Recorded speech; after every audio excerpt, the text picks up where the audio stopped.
Hi, my name's Jules Mills. Welcome to my grotto. I've been fitting boots here for over 30 years, so if you'd like to pick up some tips and tricks, keep watching.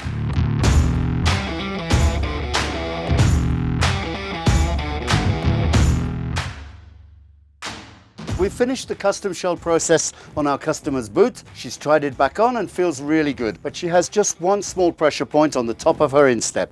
So we're going to look in this episode at the different techniques that we can use to help make this much more comfortable. There are three techniques in particular. First of all, we can make a little more space in the liner during the molding process. Secondly, we can move the 3D buckle on the instep to give her a little more space. And finally, if we need to go all the way, we can lower the baseboard inside the boot a little to give her a little bit more space on top of the foot. So here we're going to stick some foam onto the areas where there is pressure onto our customer's foot, and we will make the liner mold with this foam on the foot. It will compress the foam a little when it's hot, and as the foam cools down, we will have a little space and therefore relieve the pressure. So for this, we are going to need some small foam pads,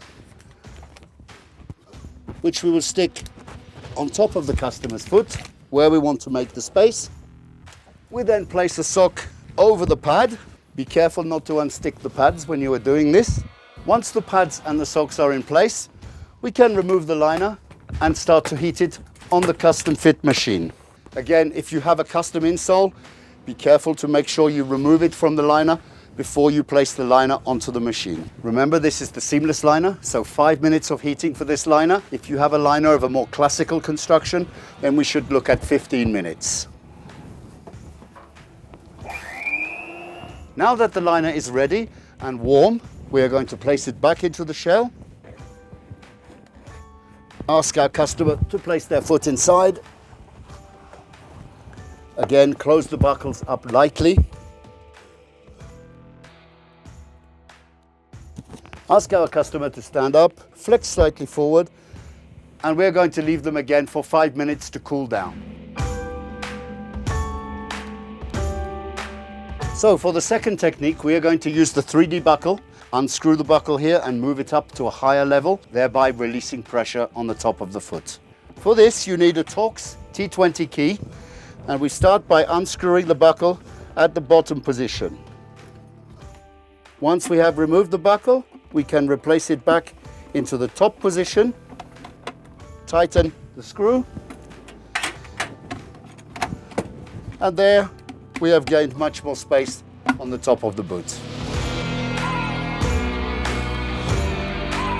If you have done these two techniques and we still need to gain a little more, we can also use a third technique, which will involve removing a little material from the baseboard of the boot. Now, you need to be a little careful here, and you must not do this if someone has a very thin, low volume foot. You may make too much space in the boot and it will be difficult to close the buckles. But for someone who has a bigger foot with a high instep, this is a very good technique.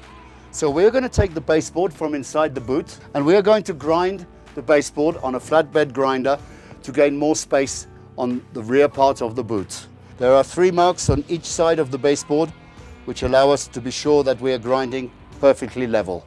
Always make sure to leave the area at the front of the metatarsals at the same level and only grind from that part backwards.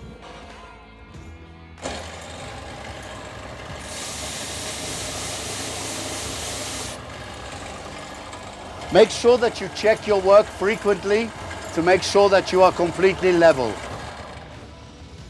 Here we can see we have just removed material from the rear and we have lowered the baseboard, in this case by 2 millimeters. So those were the 3 different techniques that we can use to gain instep height. We're going to have a lot more different modification techniques for you in the future. So if you're interested, please don't hesitate to watch the next episodes.